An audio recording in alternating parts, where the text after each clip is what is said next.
رب العالمين والصلاة والسلام على سيد الأنبياء والمرسلين وعلى آله وأصحابه أجمعين أما بعد فأعوذ بالله من الشيطان الرجيم بسم الله الرحمن الرحيم ولا تهنوا ولا تحزنوا وأنتم الأعلون إن كنتم مؤمنين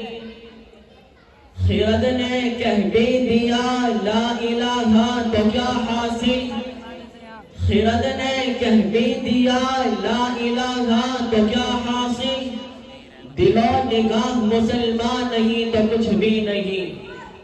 محترم حضرات معزز سامعین کرام اللہ تبارک و تعالیٰ نے قرآن کریم میں مسلمانوں کی سربلندی اور برتری کی تدبیر بتلائی ہے بڑے پرمفوق لہجہ اور بھرپور اعتماد کے ساتھ ببان کے دبر اور ڈنگے کی چوٹ اعلان کیا ہے اے مسلمانوں تمہیں کامیاب ہو تمہیں اس دنیا کے مالک ہو دنیا کی تمام چیزیں تمہارے لیے ہے عزت و شرافت کے تم یہ ٹھیکیدار ہو کائنات تمہارا آگے جھک سکتی ہے چرند و پرند تمہاری اطاعت کر سکتے ہیں لیکن اس کے لیے شرط لگائی ہے وَأَنْتُمُ الْأَعْلَوْنَ إِن كُنتُم مُؤْمِنِينَ فرمایا تمہیں سر بلند ہو بشرطے کہ تم مومن کامل ہو ایمان کی حلاوت و چاشنی تمہارے اندر ہو یقین کاملہ کی دولت سے تم مالا مال ہو مومن کے تمام صفات تمہارے اندر موجود ہو فرزندان اسلام اللہ تعالیٰ نے اس مختصر سے جملے اور اس چھوٹی سی آیت کا حقیقت کی انکشاف کیا ہے آنکھیں کھول دی ہے اور صاف طریقے سے فرما دیا تمہیں گھبرانے کی ضرورت نہیں ہے کوئی خوف محسوس نہ کرو دنیا کی کوئی چیز تمہارا کچھ نہیں بگاڑ سکتی شیر تم سے ڈر سکتے ہیں چیتے تم سے کپ کپا سکتے ہیں دنیا کی بڑی سے بڑی چیز تمہارے غلام بن سکتی ہے لیکن اس کے لیے وہی شرط لگا دی اگر ایمان و ایمان کی والے بخاری نے تمہارے قلوب میں گلشن پیدا کر دیا ایمانی صفات اور دینی خصوصیات کے تم حامل ہو لیکن دوستو آج کے انسان یہ تو چاہتا ہے کہ دنیا سے آگے جھک جائے جس چیز کو شد و سونا بن جائے دس کے مقابلے میں اکیلا کافی رہے اس کی عزت و شرافت کو دنیا سلام کرے ہر تمنا اس کی موری ہر خواہش اس کا بڑھ کر استعمال کرے لیکن وہ بھول جاتا ہے دوستو یہ شرافت و عظمت اسی وقت حاصل ہو سکتی ہے جب کہ خدا کی غلامی کرے رگا خون کو بتوں کو پاش پاش کر کے ایک ہی حقیقی فرما روا کا پرستار ہو چلتے سورج کی پوجا چھوڑ کر مسجد حقیقی کی بارگاہ میں سجدہ ہو اس کے مقام تبھی حاصل ہو سکتا ہے جب کہ اس کی چیز اللہ کی ہو جائے شیخ سعدی رحمت اللہ علیہ نے شخص کو دیکھا کہ وہ شیر پر بیٹھا ہوا ہے ڈنڈا اس کے ہاتھ میں ہے اور شیر کا کان اینٹ رہا ہے اس کو جدھر جاتا ہے چلاتا ہے شیر بنا جو جناب کی تابعداری کر رہا ہے اس کے آگے آگے چل رہا ہے اس آدمی نے شیخ سعدی رحمت اللہ علیہ کو متعجب و حیران دیکھ کر کہا اے سعدی تعجب کیوں کر رہے ہو تمہیں حیرانی کیوں ہے یہ تو شیر ہے دنیا کی ہر چیز تمہارے تابعدار بن سکتی ہے لیکن شرط یہ ہے کہ تم خدا کا حکم سے سرداری نہ کرو دنیا کی کوئی طاقت تمہارے حکم سے سرداری نہ کرے گی کسی عالم نے سچ کہا ہے من کان للہ کان اللہ لہ جو اللہ کا ہو گیا اللہ اس کا ہو گیا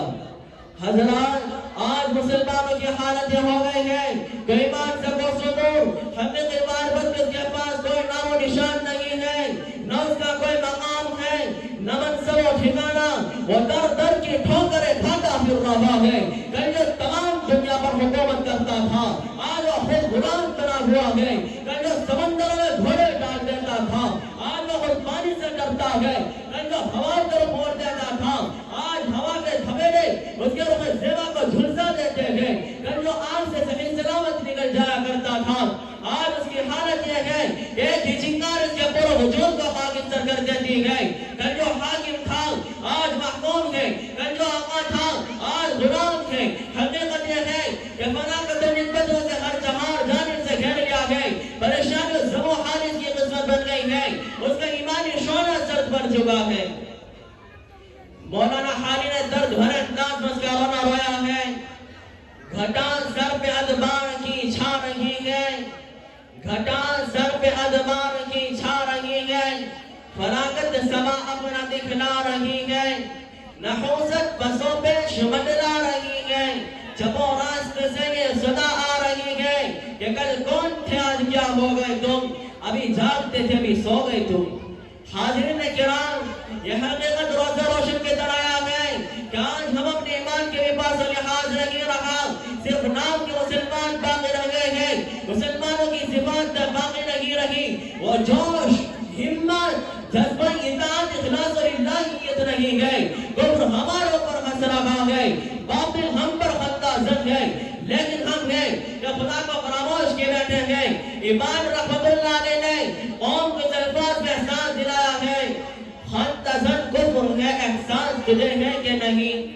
خطہ کفر ہے احساس تجھے ہے کہ نہیں، اپنی توحید کا کچھ پاس تجھے ہے کہ نہیں۔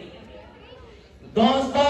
ایک وہ بھی مسلمان تھے، جب مدائن فتح کرنے کے لیے گئے تو راستے میں ایک سمندر پڑ گیا، مشورہ کیا کہ اب کیا کرنا چاہیے، مسلمانوں کی ایمانی قوت اور دین کے پرجوش ولولے نے کہا ایمان کی طاقت کے سامنے سمندر کیا چیز ہے، ہم اسی میں گھوڑے ڈالتے گئے۔ چنانچہ مجاہدین اسلام نے، صحابہ کرام کی مقدس جماعت نے سمندر میں گھوڑے ڈال دیے اور اس طرح باتیں کرتے گزر گئے جیسے خوشقسمت سے گزر رہے ہیں، اور پورا سمندر عبور کر گئے۔ کافروں نے جب یہ حالت دیکھی تو سب یہ کہتے ہوئے بھاگ گئے، دیو آمدن، دیو آمدن، دیو آ گئے، دیو آ گئے۔ اسی طرح مجاہدین اسلام کا فتح حاصل ہو گئی۔ امام رحمت اللہ نے خوب ترجمانی کی ہے، دشت تو دشت ہے دریابی نہ چھوڑے ہم نے، دشت تو دشت ہے دریابی نہ چھوڑے ہم نے، بحر ظلمات میں دوڑا دے گھوڑے ہم نے۔ حضرات، یہ ایک ہی ایسا واقعہ نہیں بلکہ تاریخ کے صفحات پر ایسے سینکڑوں ہزاروں واقعات آپ کو مل جائیں گے جس میں مسلمانوں نے ہر میدان میں فتح پائی، انہوں نے پہاڑوں سے ٹکر لی تو پہاڑوں کی سنگینی کے دل چھوٹ گئے۔ اسی پر میں اپنی تقریر کو ختم کر رہا ہوں۔ وآخر دعوانا الحمدللہ رب العالمین۔